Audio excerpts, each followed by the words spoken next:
Hi friends, ഇന്ന് നമ്മുടെ work എന്ന് പറഞ്ഞാൽ ഈ കാണുന്ന ഈ മോഡൽ കിച്ചൺ ഇതാ ഇതിൻ്റെ ടാബിൾ ടോപ്പ് ഇടലാണ് നമ്മുടെ വർക്ക്. അപ്പം അതെങ്ങനെയാണെന്ന് നമുക്ക് നോക്കാം. അപ്പം ഇതാണ് നമ്മുടെ സ്ലാബ് കേട്ടോ, ബ്ലാക്ക് സ്ലാബ്. ഇവിടെ കട്ടിങ് എന്ന് പറഞ്ഞാൽ ഡ്രോളി കട്ടിങ് അല്ല, പട്ട കട്ടിങ് ആണ് ചെയ്യുന്നത്.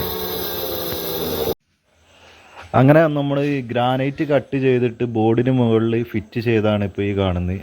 ഇനി അടുത്ത പരിപാടി എന്ന് പറഞ്ഞാൽ ഇതിന് ഡബിൾ ഒട്ടിക്കണം, പോളിഷ് അടിക്കണം, പിന്നെ അടുപ്പ് ഫിറ്റ് ചെയ്യണം, സിങ്ക് ഫിറ്റ് ചെയ്യണം.